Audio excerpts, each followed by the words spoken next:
Thank you for plugging into this Family Life News podcast, streaming issues-driven, family-focused news.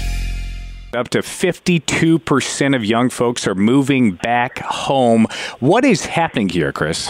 Brandon, the United States has changed dramatically in a very short period of time. It wasn't that long ago when you could get a decent paying job out of high school and even plan on retiring from that job.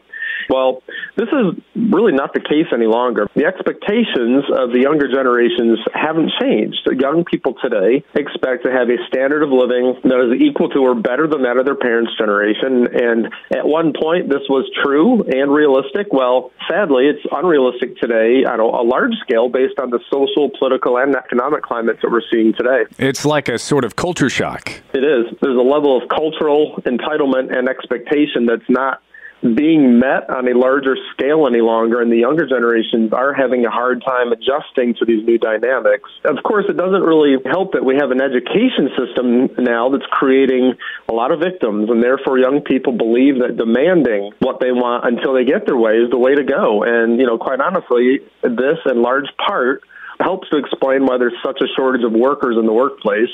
It's puzzling, Brandon, why there are so many employers looking for quality workers in a time when the economy is so shaky.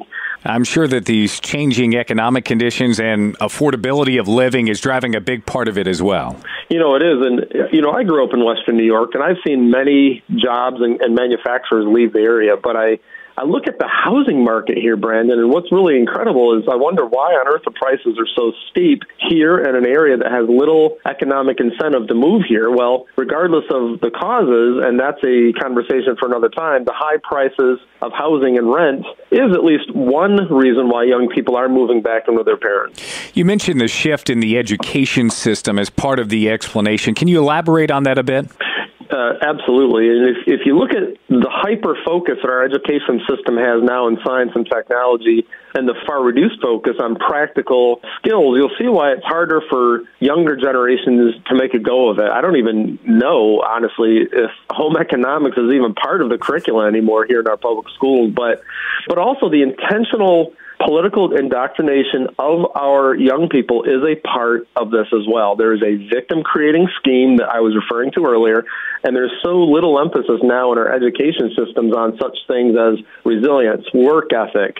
So our young people are overly coddled. They're not expected on a large scale to start contributing at an earlier age. They're expecting to receive, which is why they are swallowing hook, line, and sinker the political rhetoric, which promises handouts and other freebies. Chris, what can parents do to help their children remain out of the nest once they're out?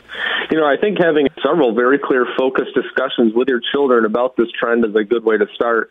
Encouraging your children, and it doesn't matter, again, if they're in college or if they're already in the work world or wherever they're at, encouraging them to understand that you, as their parent, didn't get a certain standard of living just because you graduated high school or college, that career development, it takes time, and you may need to start out doing a job that isn't your preferred job or where you're not getting your preferred income right away. My own dad, he used to tell my brother and I that he couldn't afford a house right out of school and that he had to build up his career and income. And did I mention, Brandon, that patience is a rare commodity these days? Yeah, I think we could safely assume that.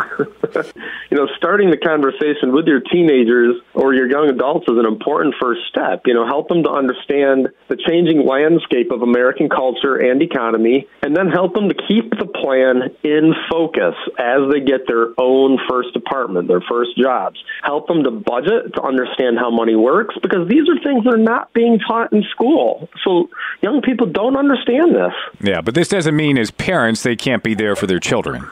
No, of course not. When I returned from the mission field back in 2003, I needed a landing place where I was able to live with my parents for a few months while I got back on my feet here in this country. But it was time limited. I had a plan and an understanding with my parents that I was going to get to work as quickly as possible and then move to my own apartment. What if a parent has a child in the home that is just not responding to direct discussion?